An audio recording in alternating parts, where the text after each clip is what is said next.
Well, hello, Betty. Welcome back to the channel. I've got my new friend Jim here, and Jim's one of my subscribers, and I met him the other day, and he's kind enough to come on the show and tell us a little bit about himself. So thank you so much for coming, Jim. I really appreciate it. And so where are you from originally? I grew up in western Colorado. I've been living nice. in West Texas most of the last 15 years, and as you know from our discussion earlier, I've lived in the Middle East for quite a while as well. I lived in Colorado too, in Golden, Denver. Really, that's a beautiful state. It is. It really is. Are you familiar with Peter Zeihan? You ever heard of him? He's got a YouTube channel. He's a genius of a guy that knows all about everything that's going on in the world, like geopolitical, but he lives in Colorado too. Okay. Now, you talked to me about possibly in a year or two retiring in the Philippines, and it's so different. I mean, the Philippines from Colorado. Are you going to miss those mountains and the clear streams and all that? You know, the whole outdoor lifestyle there. Like, you know, I used to go fly fishing there and hiking there. And yeah. So great question. You know from our discussion that I lived in the Middle East for a while after a military career, a long while actually, and I missed the mountains. When I lived in Saudi, I missed the mountains and the rivers and of course family, but I missed all that so much.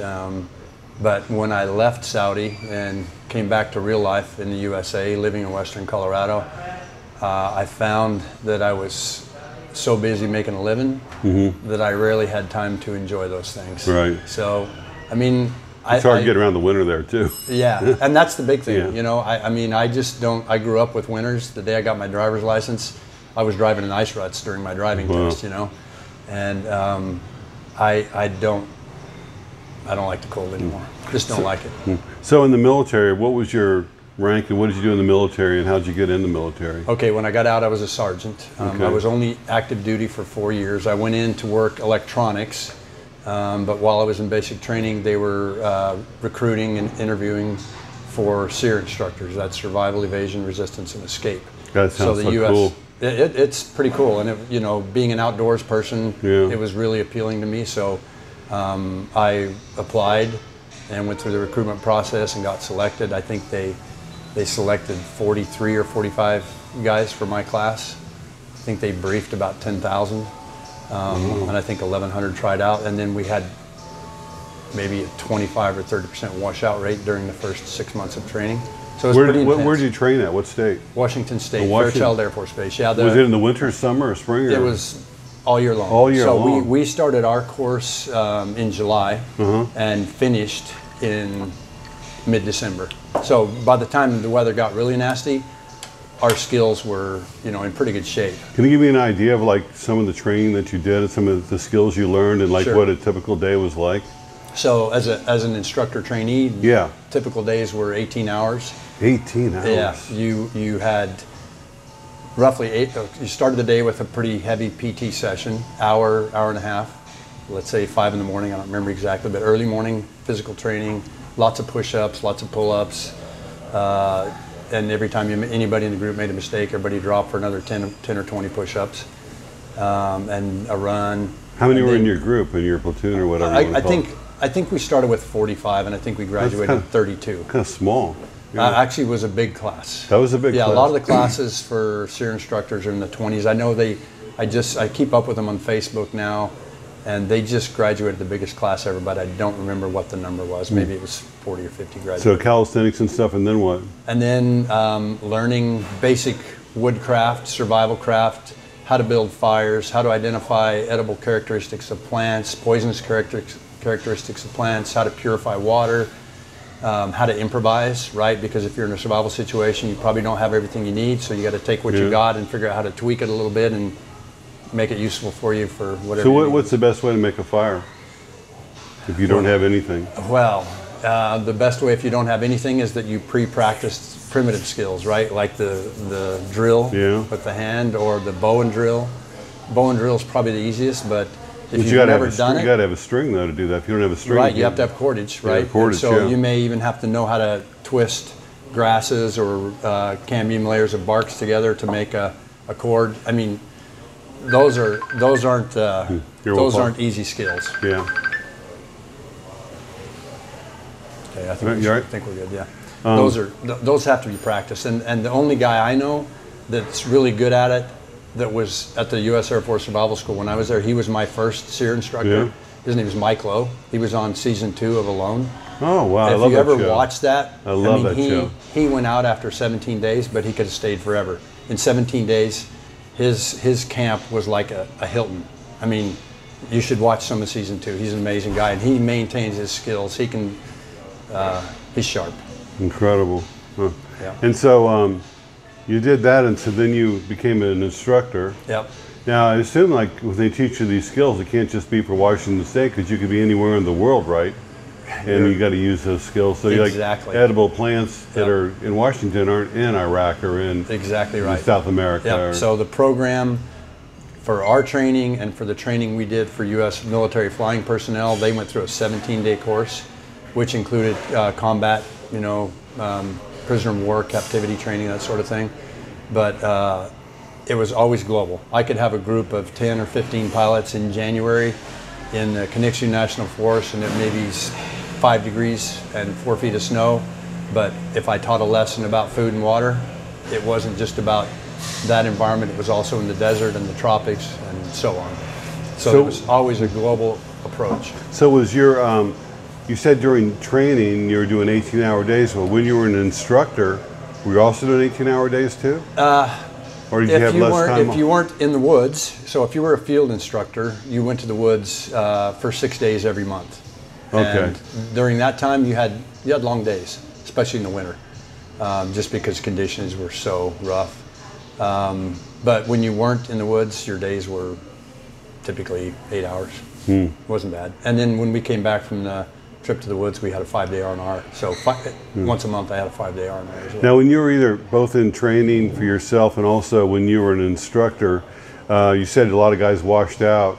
Tell me about like a story about a guy that washed out and like, they must have been really disappointed that they washed out, and like what would cause them to wash out? Like, what was the thing that broke them? I'm trying to think the guys that washed out from our group. Some of them, I think we lost one person late on in the phase, which was called teaching text, because he just never got comfortable talking and speaking and Public speaking. and taking what he learned and being able to impart that knowledge to somebody else. But most people, the first field trip we had was 18 days. It was called FAM Mobile, and it was 9 days in a static camp, learning how to use all the parts of a parachute and parachute harness and take care of your knife and cutting tools and build shelters and build fire and set snares to catch rabbits or deer or whatever.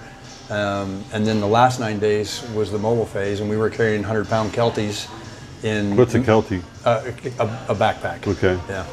And through brutally thick woods in North Idaho, Sullivan Lake area. It's a beautiful area, steep though, mountains. isn't it? Oh, it's Yeah. beautiful, incredible. And when we did that phase, fortunately, it was late July, early August, and it was huckleberry season. So if you've never had a wild huckleberry from the Pacific Northwest, go to Spokane sometime and go up into the woods. The huckleberries are amazing. So you had to get all your own food. You didn't bring nothing with you? No. Back in the day, let's Yeah. say in the 50s and 60s, when the Air Force first started the program, Yeah. no question the training was tougher, right? They thought they had to starve everybody, so you knew what starving was Yeah. like. We had a fair amount of food. We didn't have an overabundance of it, but they wanted us to not be thinking about being hungry all the time, so we could listen and learn and be able to share Yeah, that that knowledge makes sense, later. yeah. So we ate decent. We had a goat. We killed. We had a chicken that we killed and learned how to use everything. We made blood sausage with the intestines from the goat and Wow. the works, and it was pretty damn good. Interesting. And so from doing that, how did you end up in the Middle East? So at one point I thought I would make a career of the Air Force, and then I had a realization that there was probably more to this big world, and so I made a decision to get out after my first term, right after I made sergeant actually. And about maybe 2 weeks before I got out, I got a hold of a friend that was working in the Middle East on a foreign military sales contract, and the contract had just changed, and several of the staff at that school decided to leave. I think it was a 9-man staff, and 5 of them were leaving. And so I literally got hired over the phone. They said, you're an Air Force survival instructor? The answer was yes. You know how to drive a boat? The answer was yes. They said, okay, you're hired. Here's the package. We'll send you a passport application. You'll have your passport back in 3 days. Was it good money? And yeah, it was. I mean, my income quadrupled instantly, which military honestly doesn't pay wasn't too a well, lot of does it? money. Yeah. But it was, for a guy with no college degree, and I was 23 years old. Yeah, it was great money. Yeah. I didn't have any debt. 23, that's young. And the first year I saved so we're talking about 1986. I saved like $10,000. I Wow, visited that's great. 3 or 4 countries. Got engaged right at the end of that first year, and so yeah, it was a good living. And by the time I left, I was making great money. And of course, if you're familiar with U.S. tax code, there's a pretty liberal allowance of foreign earned income that is tax free. So I think the 15 years that I was there, I don't think I ever actually paid any income tax. If I did, it was pretty minimal. Wow. And so you did this for 20 years? 19 total. So 4 19, with U.S. yeah. military, and then 15 in Saudi on a U.S. government contract. Wow. So what was it like living in Saudi? Well, if you've seen... Were you on a base? Were you on a military base? Or? We were near a military base. We lived on a housing compound. It was a big apartment complex with some condos. The managers were all in condos. The rest of us were in 1, 2, or 3 bedroom So you didn't have to pay for any rent apartments. then, huh? Didn't pay for anything, and it was a nice compound. It had U.S. military cable television. It had a half-size Olympic pool. Had a couple of tennis courts. Had a restaurant, small grocery store inside. A bus to take you if you were married. There was a bus to take your spouse to town, or even if you were single and you didn't have a car, a bus to take you to town shopping every evening. Wow. That part of it was good. The salary was good. The lifestyle was good. You had you had to be totally antisocial to not have a social life there, right? Because it was somebody's birthday every weekend, so people got together and barbecued. And of course, being Westerners, even though alcohol was illegal, there was enough people manufacturing. Well, like White bootleg, Lightning, huh? yeah. So you could. What was the purpose of this whole facility? Like, what was you doing for the Saudis? Like, what exactly were they?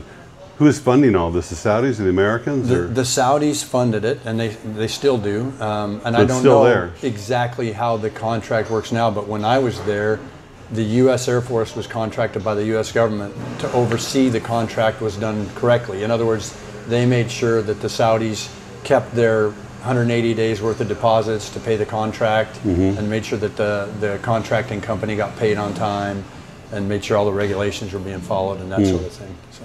Wow. So, how'd you end up in the Philippines? Well, I met a Filipina that worked at a hospital in Al-Kabar, Saudi Arabia, and we ended up getting married actually in the Philippines. And so that was my first trip to the Philippines, 1987, and I came again in, I think, 1992. So it's been, 30 years. So you've been coming back and forth for a long time, huh? Well, it had been 30 years. This trip was That's 30 a long years time. since I came out. But I'd been around the country some, Manila, Batangas, Cebu, Surigao del Norte, Dapitan.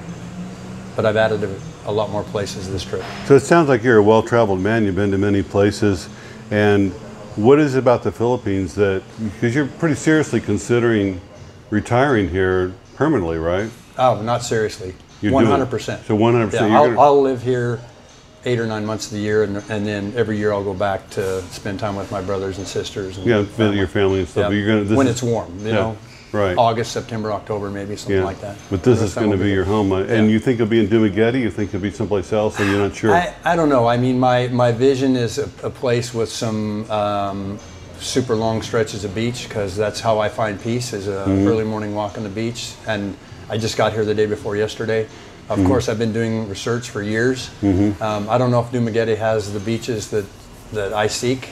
Right. So we'll see. But as you know, there's a load of expats here, and there's a lot of knowledge, which I've been absorbing the last couple of years. Once COVID started, everybody had all this free time, and all these YouTube channels gained in popularity, and I've watched many hours and learned from it. The barking dogs last night, I remember hearing that from maybe Paul or somebody early on, and I mean, I was uptight enough about it a couple of years ago that I was thinking maybe I can't retire in the Philippines, because maybe the barking dogs everywhere maybe that's a deal breaker for me. But I realized you get used to those things, and as everybody cautions, select your neighborhood carefully. If Yeah. that's one of the things. The whole karaoke thing can be an issue.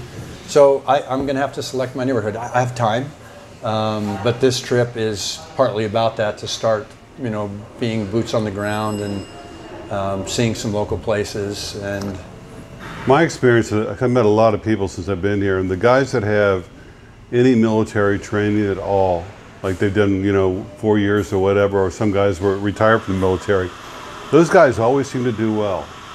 They find, the perfect place to live. They get a car or motorcycle. They have no trouble driving. They make a lot of friends. If they want a relationship, they find that with no problem, and it's a good relationship. And I think it has something to do with, like you guys, the discipline that you learn in the military and how you've been to other countries and you know what to expect. And they, like you said, recon. You come in and you've never been here, Jimmy. Get okay, I'm going to recon. Okay, that's where the drugstore is. That's where the grocery store is. That's where the movie theater is. This road goes here. That road goes there. And within like a month, they really know their area really well. Yep. And it seems all you guys seem to do that. Whereas I know other people that come here that never traveled at all, and they stay in their little bubble, like their hotel, and they go across the street and buy their groceries, and they don't go anyplace else because they're afraid. Right. And you have to really, know how to, find out about your surroundings. Yeah, you have to be willing to extend your comfort zone, right? Exactly, and a lot of people that live in the U.S. tend to stay in a small area of familiarity. Yeah, and their circle shrinks. And that can mean that their exposure to adversity is limited, right? And I think that's the strength for military vets is, no matter what your job was, whatever service you were in, and if you were only in for 2 or 3 or 4 years, you faced adversity at some point in that where you had to make tough decisions and get out of your comfort zone, right? So you come across, like say your motorbike breaks down, your car breaks down, or you have a run-in with your neighbor, whatever it is. You've had much harder things to deal with than that, so it's no big deal. Like, okay, I can handle this. Yeah, it's an inconvenience. Yeah, maybe, it's an inconvenience, but you can handle it. Yeah. And so, when do you go back to America? Actually, I leave Tuesday the 10th. Tuesday the 10th. Yeah. Wow. I say that with a sigh. Yeah. And so back to Colorado. Texas. Oh, back to Texas. Yeah, I'll be based still out of Texas. Yeah. My job is changing a little bit as I get back, and I'm excited about that. I've been in, I guess I'll be moving into my probably 5th role in 15 years with the company. I moved to Texas to start with the company and was a salesman, and I did that for about 3 years, and I became a regional manager, managing our team in the central U.S. And it's irrigation that you do, right? The largest irrigation. Yeah, drip and micro irrigation. And you told me off camera that when you come to the Philippines permanently, you want to start a charity. Explain a little bit about some of the things you think you can do to help people here. Yeah, so first of all, to me, the important thing is the reason why, right? I feel like if you were born in the Western world, you were given opportunities that many people in the world weren't. Well, so true. Because I worked with so many Filipinos in Saudi, and I respect them and the sacrifices they made for their families, I'm drawn here to that. And you don't have to look around far anywhere that you go in the Philippines. There's a lot of poverty, and there's a lot of economic challenge, and if you're born here, you don't have near the opportunity you do if you were born in the USA. That's true. So I want to help kids here, and I really want to focus on orphans. And I hesitate to talk too much about it because I don't want people. I mean, I know how brutal some of your viewers can be, right? But just say I want to give back. And in retirement, I'm drawn to give back. I was blessed. I have a mother and father that were married almost 68 years before my father passed recently. And I didn't grow up rich in wealth, but I grew up rich in nurturing and family values and learning to manage the money that you have and that sort of things, which are important life lessons. And so I just feel like I'm called to give back a little bit. It makes you feel so good when you help somebody, You said earlier, when you retire, you're not going to stop doing everything, right? And I know I need something to do. And for me, what better than to focus on helping people that truly have a need. And you're talking about using your skills with irrigation and micro farming and all the things like that. Yeah. Our company actually has a branch in Davao City. Oh. And I work most of my work the last several years has been in the central U.S. and I have close ties with Kansas State University, and one of the PhD agronomists there is from the Philippines. We're good friends, and sometime in 2022, Kansas State University signed an agreement with 20-some colleges and universities in the Philippines, so there's going to be some collaboration. So I'm trying to bring our company into that at his request. Well, maybe you won't have to retire. Maybe you can do part-time work here. Once you maybe I would consult on still something stay like involved, that. like in a part-time basis or something. I would consider something like that if there's a need. I'm sure our my Filipino cohorts are probably incredibly capable and skilled. Yeah. They've been at it for quite a while here as well. But for sure, I'd be knowledge sharing is a Well, if good nothing else, maybe they can assist you in the charity work Oh, that yeah. you want to do Yeah. too. If you have a contact there Yeah. for supplies and Yeah. things like that. Yeah, one of the most rewarding things I've found about it so far is I've discussed it with several coworkers. As you know from our earlier conversation, my company was founded in Israel, and there's a handful of Israelis that I'm pretty close with due to working together on special projects the last few years. And they're like, Jim, tell us when you start, and we'll go help. Wow, Yeah. that's fantastic. Yeah. Well, really appreciate you sharing your story with us, and I hope you come back here again and I'll be get to back. spend some time with you. Yeah, for sure. And fascinating story, and I know you've got so many other stories to tell, and maybe next time I can get you to All right, tell no us some of worries. those. So thanks for watching, everybody. Thanks for subscribing, and we'll see you next time. Bye. Thanks, Mark.